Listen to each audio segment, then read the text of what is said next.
Hello जी, तो आज हम लोग बात करेंगे स्वराज के बारे में और हेडोनिज्म के बारे में। तो आज हम लोग इसको एग्जाम्पल की मदद से अच्छी तरीके से समझने की कोशिश करेंगे कि क्या कॉन्सेप्ट होता है हमारा स्वराज का और क्या होता है हमारा हेडोनिज्म का। इसको हम लोग दो एग्जाम्पल की मदद से समझेंगे। और हम लोग सबसे पहले इनके बारे में थोड़ी बेसिक जानकारी ले रहे हैं। जो हेडोनिज्म होता है, इसमें जो इकोनॉमी होती है वो वर्क करती है किसके ऊपर, जो हमारी मटीरियलिस्टिक गुड्स होती हैं, यानी कि हम लोग बात करें मार्केट के ऊपर। यानी कि जो हमारी इकोनॉमी है वो मार्केट के ऊपर वर्क करेगी, यानी कि जो मार्केट करेगी उसी के जो जैसी हमारी डिमांड होगी वैसी सप्लाई होगी, वैसी हमारा इंडस्ट्रियलिस्ट क्या करेंगे, सामान को प्रोड्यूस करेंगे। यानी कि हम लोग बात करें कि जो हेडोनिज्म होती है वो डिपेंडेंट होती है किसके ऊपर, डिजायर के ऊपर। और हम लोग बात करें स्वराज का जो कॉन्सेप्ट है वो क्या है, जो डिजायर के ऊपर जो डिजायर से इंडिपेंडेंट होगी वो हमारी थ्योरी होगी, इकोनॉमी होगी इसकी, स्वराज की इकोनॉमी। तो हम लोग आज दोनों के एथिक्स को समझते हैं कि जो हमारा स्वराज है और जो हमारा हेडोनिज्म है, दोनों को हम लोग एक गांव के एग्जाम्पल की मदद से समझने की कोशिश करेंगे। तो सबसे पहले हम लोग इसमें लेंगे दो केसेस। केस नंबर 1 में हम लोग एक गांव लेंगे और केस नंबर 2 में भी हम लोग एक गांव लेंगे।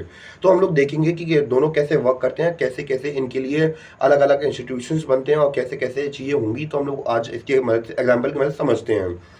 तो हम लोग पहली बात करेंगे हेडोनिज्म के बारे में।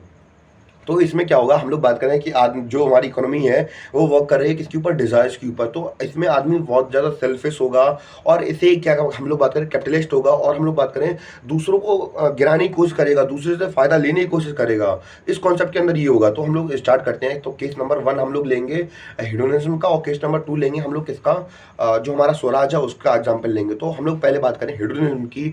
तो इसके अंदर व्यक्ति एक किसान होगा, वो क्या करेगा, वो दो प्रकार की क्रॉप्स होती है हमारे पास। एक होती है कमर्शियल क्रॉप्स और दूसरी होती है हमारी जो बेसिक नीड्स के लिए चाहिए पड़ती है। जैसे हम लोग बात करें खाने वाली क्रॉप्स हुई, जैसे कि हमारे गेहूं हुए, चावल वगैरह हुए, या फिर खाने वाली चीज़ हुई जो कि इंसान अपने खुद के लिए, खुद की नीड्स के लिए उगाता है। तो हम लोग बात करें तो अब जो हेडोनिज्म है उसके अंदर क्या भरा पड़ा है, उसको थार लेनी है, कार लेनी है, मटीरियलिस्टिक उसकी सोच है बहुत ज़्यादा।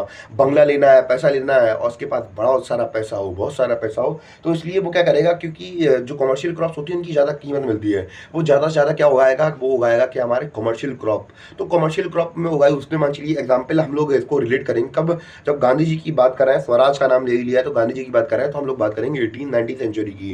यानी कि ब्रिटिशर्स का एग्जाम्पल भी हम लोग बीच बीच में उठा लेंगे। तो अब हम लोग बात करें हेडोनिज्म में। अब वो किसान था भैया, वो है लालची आदमी। अब उसे चाहिए ज़्यादा से ज़्यादा पैसा क्योंकि वो अपनी मटेरियलिस्टिक नीड को फुलफिल कर सके। तो बेसिकली अब बोलेगा किसका खेती करेगा, वो करेगा खेती कॉटन की। तो मान चलिए कि कोई वो स्टार्ट कर दी उसने खेती किसकी, कॉटन की। तो अब वहाँ पे जब उसने खेती तैयार कर ली, अब वहाँ पे क्या होगा, छोटा ट्रेडर आएगा। अब उसके मन में है कि भैया कि अब जैसे जैसे भी करके इसे चकमा दिया जाए, इसे बेवकूफ़ बनाते हैं, इसे बेवकूफ़ बना के इसे सस्ते में ले लेते हैं किसान से हम लोग क्या, अपनी कॉटन। तो वो जाएगा किसान के पास, किसान से कहेगा और भाई किसान कैसे हो, हमें चाहिए तुम्हारी क्या जो कॉटन है वो चाहिए हमें। और वो जो किसान सोच रहा है कि मन में सोच रहा है कि इसे उल्टी सीधी बातें करूंगा, बहुत इस बार बहुत मेहनत की है हमने और इसे अच्छी कीमत पे बेचूंगा, वो सोच रहा है कि हमें बहुत अच्छी कीमत मिलेगी। हम लोग मान चल रहे हैं कि जो किसान है उसने कहा है कि मैं अपनी जो फसल है उसको 10 रुपये में बेचूंगा। अब दूसरा आदमी है जो ट्रेडर आया है, वो कहेगा भैया पता है जो ब्रिटेन है वहाँ पे बहुत भयंकर डिमांड बढ़ रही है। और जो इजिप्ट वाले थे उन्होंने सुना और उन्होंने बहुत जल्दी जल्दी प्रोडक्शन की और बहुत भारी मात्रा में प्रोडक्शन कर दी और वहाँ पे बहुत सारी प्रोडक्शन हो गई है। अब हम लोगों की जो डिमांड है वो बहुत ज़्यादा कम हो जाएगी, हमारी जो खेती है। तो अब भैया जो किसान है वो सर खुजा रहा अपना, वो कह रहा कि भैया ये कैसे हो गया। उसे तो, क्योंकि अब हम लोग बात करें किसान आदमी, तो किसान आदमी होता है उसे भैया दुनिया की जानकारी नहीं रहे, उसे केवल अपनी खेती करने से मतलब होता है, उसे बाकी सब दुनियादारी से मतलब नहीं होता है। तो अब वो सोचेगा भैया कि भैया अब ब्रिटेन के अंदर डिमांड तो है और वो जो वो लोग अगर पूरी कर देंगे तो जो मेरी फसल की कीमत है वो और ज़्यादा कम हो जाएगी। तो अब वो सोचेगा कि भैया महंगा बेचूंगा तो ये लेगा नहीं, तो वो कहेगा कि भैया 10 रुपये की है। वो मतलब उसकी प्रोडक्शन कॉस्ट है 5 रुपये, वो 10 रुपये में बेचना चाह रहा था। अब वो बेचेगा 6 रुपये में या 7 रुपये में, थोड़ा बहुत ऊपर नीचे मार्जिन करके अपना थोड़ा बहुत बच गुजारा करने के लिए निकाल लेगा और बेच देगा। अब हम लोग नोटिस करने वाली चीज़ ये है कि यहाँ पे क्या हुआ, झूठ का सहारा लिया गया। हम लोग बात करें इंसान के अंदर सेल्फिशनेस आ गई, इकोनॉमी के अंदर, लोगों के अंदर। यानी कि जो स्वराज और हिडनिज्म है, अगर हम लोग बात करें, ये सोशल चेंजेस की बात नहीं कर रहे हैं, ये इकोनॉमी चेंज करने की बात कर रहे हैं। यानी कि जैसी इकोनॉमी होगी वैसी लोगों की सोच होगी। तो अब हमने देखा कि जो हमारा केस नंबर 1 था इसमें लोग झूठ बोल रहे थे, सेल्फिश थे। अब हम लोग बात करेंगे दूसरे ट्रेडर की। तो अब जो छोटा ट्रेडर था इसने किसान से 10 रुपये में हमारी रुई खरीद ली, आई मीन 7 रुपये में रुई खरीद ली, जिसकी कीमत तो वो अप्रॉक्स 10 रुपये सोच रहा था, अब वो तो हो नहीं पाया, 7 रुपये में खरीदी इसने। अब जाएगा ये क्या, बड़े ट्रेडर के पास। तो बड़ा ट्रेडर हम लोग बात करें जो हमारी हिडन होती है इसमें इकोनॉमी क्या करती है प्रॉफिट सीकिंग, यानी कि जो मार्केट होती है वो वर्क करती है किसके ऊपर प्रॉफिट के ऊपर। हर किसी को प्रॉफिट चाहिए भैया, ज़्यादा से ज़्यादा प्रॉफिट चाहिए हर किसी को। अब जो बड़ा हमारा ट्रेडर होगा वो कहेगा वो और ज़्यादा कलाकार है, वो कहेगा भैया ऐसा है इस बार इसके जो स्टॉक्स थे वो बहुत ज़्यादा शेयर मार्केट का चकमा देगा, तो वो कहेगा भैया इसके स्टॉक्स इस बार बहुत ज़्यादा गिर गए हैं तो आपकी जो कीमत है वो और ज़्यादा कम हो जाएगी। तो अब मान चलिए कि वो 7 रुपए कीमत में लेके आया था, अब वो दिमाग लगाएगा अब मैं तो सोच रहा था 20 रुपए ले लूँ, पर अब ये इतनी बातें कर रहा है तो फिर हमें लग रहा है कि अब उसे भी इतनी ज़्यादा जानकारी नहीं स्टॉक्स वगैरह की, तो वो और ज़्यादा टेंशन में आ जाएगा। वो कहेगा भैया ऐसा है चलो 10 रुपये में बेच दे रहा, 7 रुपये में लिया मैंने, 10 रुपये में बेच दूंगा, कोई दिक्कत नहीं होगी। तो अब भैया कि आप एक चोर है तो चोर को चोर ही लूटता है ना, तो यही सीन चलता है इसमें भी। तो अब भैया वो उसने 10 रुपये में बेच दी उसे। तो अब भैया वो अब जो बड़ा ट्रेडर था उसे भी तो ब्रिटेन भिजवाना था ना कच्ची, क्योंकि जो हमारे अंग्रेज थे वो कच्चा माल मांग रहे थे, कच्चा माल मांगने के लिए भिजवा दिया उसने। अब जो हम लोग बात करें इंडिया से कोई माल विदेश जा रहा है ट्रांसपोर्ट होने के लिए, तो उसमें ट्रांसपोर्टेशन का खर्चा नहीं लगेगा क्या? अब मान चलिए ट्रांसपोर्टेशन का खर्चा बच गया, पहुंच गया वहाँ पे, तो अब जो कीमत होगी जो अंग्रेजों के पास पहुंची तो वो अप्रॉक्स मान चलिए कि वो किसी माल को बेचेंगे वो 5 रुपये में तो बेचेंगे या 10 रुपये में तो बेचेंगे नहीं, जितने रुपये में इन लोगों ने लिया था अब वो बेचेंगे 100 रुपये में। अब और ज़्यादा दिमागी हैं क्योंकि वो लोग खुद कैपिटलिस्ट थे, बहुत ज़्यादा कैपिटलिस्ट थे, इसीलिए तो उन्होंने आधी आधा दुनिया को कैपिटल कब्जा कर लिया था, इसीलिए कैपिटलिस्ट बन गए थे, दूसरों के ऊपर राज इसीलिए कर रहे थे कि वो ज़्यादा पैसा अर्न कर सकें। तो अब हम लोगों ने इसको कॉन्सेप्ट को समझ लिया। अब वो जो क्या हमारा अंग्रेज थे वो बनाएंगे क्या, उनके पास बड़ी बड़ी मशीन है, अब वो बनाएंगे कपड़े अपनी मशीन से।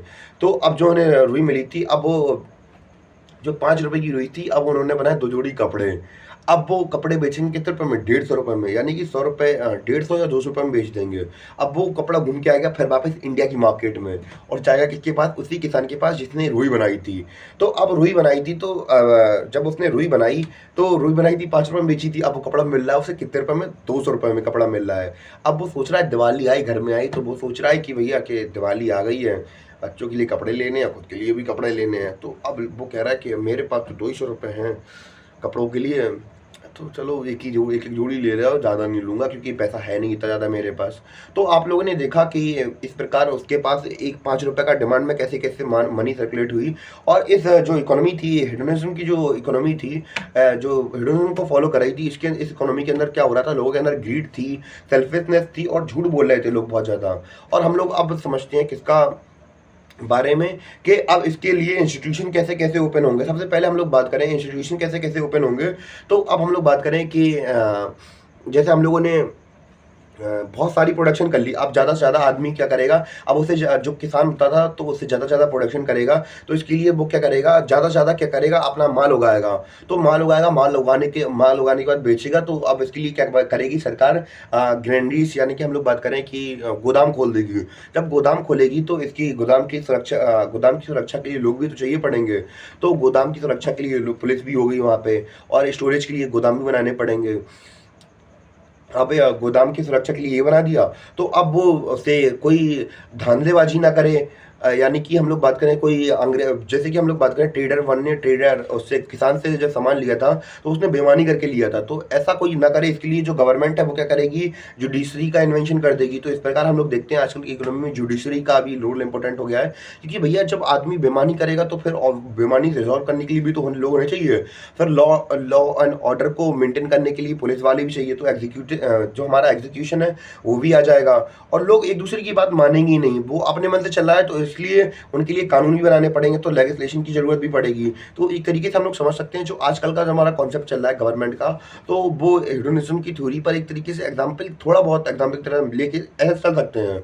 तो अब इसलिए इतनी सारी चीज़ें चाहिए पड़ेंगी। अब हम लोग बात करें जुडिशरी भी लग गई, पुलिस वाले भी लग गए, और हमारी लेजिस्लेशन भी लग गई, तो अब इतनी सारी चीज़ें चाहिए पड़ेंगी थी। और हम लोग दूसरा कॉन्सेप्ट उठाए इसमें कि अब वो सामान भेजेगा तो इसके लिए शिपयार्ड भी चाहिए, फिर इसके लिए फाइनेंस कमीशन भी होनी चाहिए, फिर इकोनॉमी वो जो हमारा शिप जाएगा तो उसको कोई लूट ना ले, नेवी भी चाहिए, अलग अलग इंस्टीट्यूशन चाहिए। एक तरीके से मान सकते हैं हम इसमें जो हमारी हेडोनिज्म की इकोनॉमी थी इसके अंदर अलग अलग प्रकार के इंस्टीट्यूशन चाहिए पड़ा था गवर्नमेंट को कंट्रोल करने के लिए। अब हम लोग बात करेंगे विलेज इकोनॉमी की, यानी कि स्वराज की बात करेंगे अब हम लोग। तो हम लोग बात करें स्वराज की, तो स्वराज के अंदर होता क्या है कि हमारा जो किसान है वो अपनी डिजायर्स को कंट्रोल करके रखता है। तो गांधी जी ने यही कहा है कि जो इकोनॉमी है वो करेगी के ऊपर विलेजेस के ऊपर, यानी कि जो हमारी अब विलेजेस की इकोनॉमी होगी, इसमें क्या होगा, स्टेट का कोई रोल नहीं होगा, यानी कि स्टेट स्टेट का कोई रोल नहीं होगा। क्योंकि हम लोग बात करें, क्योंकि हम लोग अगर हम लोग बात करें पुराने एंशिएंट टाइम की, तो बहुत समय तक इंसानों ने क्या विलेज इकोनॉमी के ऊपर वर्क किया। अगर हम लोग बात करें या आइस एज की, या फिर हम लोग बात करें स्टोन एज की, तो इसमें विलेज इकोनॉमी ही वर्क करती थी। यानी कि चैल्कोलिथिक एज, या फिर हम लोग बात करें स्टोन एज, तो इसमें जो विलेज इकोनॉमी थी वही वर्क करती थी। तो काफ़ी लंबे समय तक इंसानों में रहा, तो उसने तो यही सारी चीज़ें सीखने वाली होती हैं। अब हम लोग का जो केस टू था, दूसरा विलेज था, अब हम लोग उसके बारे में बात करेंगे, जो कि स्वराज के ऊपर डिपेंडेंट था। तो अब बेसिकली जो आदमी है, अब आदमी के अंदर जो दूसरा वाला एग्जाम्पल लेंगे, तो इसमें आदमी के पास डिज़ायर्स इतनी ज़्यादा नहीं होंगी, यानी कि उसकी डिज़ायर्स होंगी लिमिटेड, यानी कि फाइनाइट डिज़ायर्स होंगी। तो अब उससे ज़्यादा खेती करने की इतनी ज़रूरत नहीं पड़ेगी। हम लोग बात करें, तो हम लोग बात करें कि वो क्या उगाएगा, अब ज़्यादातर कमर्शियल क्रॉप्स उगाएगा, ज़्यादा ज़्यादा कमर्शियल क्रॉप तो नहीं उगाएगा, वो केवल उतना उगाएगा जितना कि उसका गुजारा हो सके, यानी कि जो उसकी बाहरी नीड्स है, दूसरी नीड्स हैं, वो पूरी कर सके, और वो केवल अपने जो परिवार है उसकी नीड्स को पूरा कर सके, और बाकी की बची तो कमर्शियल क्रॉप्स भी उगा लेगा थोड़ी बहुत वो, जैसे कि उसका ऊपरी जो खर्चा है वो निकलता रहेगा। तो मान चलिए कि उसने जो कमर्शियल क्रॉप से जो माल कमाया, उसको बेचकर वो एक चरखा लाया। अब चरखा लाया तो उसने सारी कमर्शियल क्रॉप तो बेचनी नहीं दी होगी, तो उसने थोड़ी बहुत रुई हुई बचाई होगी, तो इससे वो करेगा चरखे से की मदद से अपने लिए, अपनी बच्चों के लिए 2 जोड़ी या 3 जोड़ी, जितनी जोड़ी कपड़े उसे चाहिए वो बना लेगा, अपने लिए, अपनी बीवी के लिए, अपने बच्चे के लिए। तो इस प्रकार देखेंगे, अब उसे ₹250 खर्च करने की ज़रूरत नहीं है। अब नहीं, जब वो किसी को, जब उसकी डिज़ायर फुलफ़िल हो रही है, उसे खाने लायक खाना है, पीने लायक पानी है, और थोड़ा बहुत पैसा वो अपने लिए बचा ले भी लेगा, क्योंकि वो, अगर हम लोग बात करें, गाँव में बहुत से लोग होते हैं जिनके पास लैंड नहीं होती है, तो वो उनके पास आएँगे, और इस जे जो आदमी है वो जब तक खेती करेगा, तब तक इन्हें काम करने के लिए थोड़ा कि भैया आप हमारे कपड़े बना दो, तो कपड़े बनाकर थोड़ी 200 को सर्विस भी देगा, और और मान चलिए कि कुछ कपड़े जो बन गए एक्स्ट्रा में, वो बेचकर थोड़ा पैसा कमा भी लेगा। तो इससे भैया पैसे की इतनी ज़रूरत ही नहीं है, डिज़ायर भई लिमिटेड है। तो अब स्टेट की ना, गवर्नमेंट की ना, जुडिशरी की कोई दिक्कत ही नहीं है। थोड़े बहुत मुद्दे हुए, पंचायत जैसा, जैसे हम लोग बात करें पंचायती राज की, तो थोड़े बहुत डिस्प्यूट हुए तो पंचायत राज समझा लेगी, सुलझा लेगी मामले। कि अब गाँव में, जैसे मान चलिए कि अगर हम लोग बात करें हिडन के अंदर क्या होता था, बड़े-बड़े, अगर आप रियलिटी की, आप अगर बात करें जुडिशरी के अंदर इतने सारे केसेज़ हैं, अगर आपका कोई केस है तो उसे 20 साल लग जाएँगे आने के लिए। तो हमारी जुडिशरी इतने लाइट वर्क करती है। अगर हम लोग बहुत सारे केसेज़ देखें, तो मैं एक हाइपोथेटिकल केसेज़ ले रहा हूँ कि आप कोई सोचे कि मैं जुडिशरी की बुराई कर रहा हूँ, तो वैसा मैं नहीं कर रहा हूँ। मैं, क्योंकि भैया हमारे पास सच में बहुत सारे जो जजेस हैं उनकी कमी है। आज का अगर आप लोग 22 सितंबर 2024 की बात करें, तो इस समय पे कुछ दिनों पहले अभी करंट अफेयर्स में न्यूज़ आई थी कि जो हमारी सुप्रीम कोर्ट है, उसने कहा है कि भैया जो कोलिजन सिस्टम के अंदर गवर्नमेंट होती है, कि जो गवर्नमेंट है वो क्या कर रही है कि वो साइन नहीं कर रही है, कि जो जजेस की अपॉइंटमेंट है उसको डिले कर रही है। तो जो सुप्रीम कोर्ट का कहना था कि भैया कि ज़्यादा जल्दी से जल्दी अपॉइंटमेंट करवाइए, क्योंकि केस जो लोगों का भरोसा है जुडिशरी से वो ना उठ पाए, जो जुडिशरी है वो अपना टैलेंट खो रही है। तो ये कुछ दिनों पहले न्यूज़ में ही आया था। तो अगर हम लोग बात करें, ये हम लोगों ने अपना कॉन्सेप्ट समझ लिया कि भैया कि अगर हम लोग हेडोनिज्म की बात कर रहे थे, तो उसमें अलग-अलग जो ऑर्गन्स लग रहे थे, और हम लोग बात करें कि जो हमारा स्वराज का कॉन्सेप्ट था, तो इसमें रूरल इकोनॉमी वर्क कर रही थी, तो इसमें पंचायत से ही काम हो जा रहा था। क्योंकि भैया कि जो जुडिशरी होती है, इसमें जो हम लोग बात करें, बड़े-बड़े डीलर्स होते हैं, तो इनके पास लाखों की मात्रा में पैसा है, तो अब वो झूठे गवाह भी तो पेश कर सकते हैं। तो हम लोग अगर बात करें रूरल इकोनॉमी में, अब ये गाँव के लोगों को सब आपस में जानते हैं। जब हम लोग बात करें कि गाँव के लोग सब एक-दूसरे को जानते हैं, तो फिर झूठ बोलने का कोई चांस नहीं बचेगा, स्कोप थोड़ा कम हो जाएगा। कम तो खत्म तो नहीं होगा, कम हो जाएगा पर। तो हम लोग बात करें कि जो पंचायत है वो ही सारे मैटर डील कर लेगी, और किसी की ज़रूरत नहीं पड़ेगी।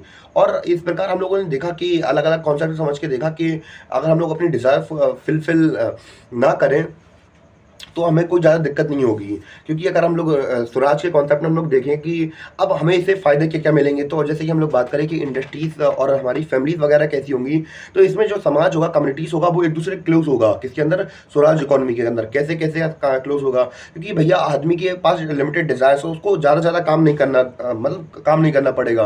अगर हम लोग बात करें कि जब जैसे ही इंडस्ट्रियलाइज़ेशन हुआ, तो हिडनिज़्म के अंदर जो मार्केट होती है, तो उसके अंदर क्या लोग होते हैं, वो इंडिविजुअलिज़्म को फ़ॉलो करते हैं। तो हम लोग समझते हैं कि इंडिविजुअलिज्म क्या होता है, कि जो लोग होते हैं वो केवल प्रॉफिट के चक्कर में लगे रहते हैं। तो इस वजह से उन्हें जितना ज़्यादा प्रॉफिट चाहिए, तो उतना ज़्यादा काम करना पड़ता है। तो इसलिए जब जितना ज़्यादा उन्हें काम करना पड़ेगा, तो वो लोगों से कम मिलेंगे। तो जब वो लोगों से कम मिलेंगे, तो ह्यूमन इंटरेक्शन कम होगी, तो कम्युनिटी बनने के लिए बहुत ज़्यादा दिक्कत होगी। यानी कि आप लोग ज़्यादातर अर्बन शहर में अर्बन एरिया से के अंदर देखते होंगे कि लोगों को ज़्यादा मतलब नहीं होता है, भैया ऑफिस से आए, खाया पिया और सो गए। सुबह उठे, फटाफट बार जॉब पे चले गए। उन्हें दुनिया से अपने पड़ोसी तक को आजकल आदमी के पास इतनी खबर भी नहीं है कि वो अपने पड़ोसी से तक बात कर सके। तो इसमें ये सारे एफर्ट्स होते हैं। पर हम लोग बात करें रूरल इकोनॉमी की या इनकी स्वराज की बात करें, तो इसके अंदर होता क्या है कि लोगों को दूसरे के लिए टाइम भी नहीं मिल जाता है, क्योंकि उन्हें इतना प्रॉफिट कमाने से मतलब नहीं, खाने पीने का निकल आया बस, बाकी दुनिया जाती तेल लेने, उन्हें मतलब नहीं है। इतना कमाया जितना ज़रूरत है, फालतू चक्कर में नहीं पड़ना है। तो अब बगल में किसी की तबीयत ख़राब हो गई, ये आदमी आएगा, और भैया कैसी तबीयत आपकी? तब कोई दिक्कत तो नहीं है? कोई दिक्कत हो तो बताना हमें। 2 आदमी पास जाएगा, 4 आदमी पास जाएगा। आप लोगों ने गाँव में देखा होगा कि गाँव में पेड़ के नीचे बूढ़े-बूढ़े लोग बैठे रहते हैं। अच्छा लगता है वो, काफ़ी बार मैं भी गया हूँ, तो मैंने भी देखा है, तो अच्छा लगता है काफ़ी बैठना वहाँ पे खुली हवा में। क्योंकि आजकल शहरों में क्या हो गया है कि आदमी के पास दिन भर काम में लगा रहा है, तो उससे ज़्यादा फुर्सत नहीं मिल पाती है। तो इस प्रकार हम लोगों ने हेडोनिज़्म और जो स्वराज के कॉन्सेप्ट को, जो कॉन्सेप्ट था, वो अच्छे तरीके से समझ लिया। I hope you understand about this concept, vast concept, and thank you for watching, and this is my I think first explanation video for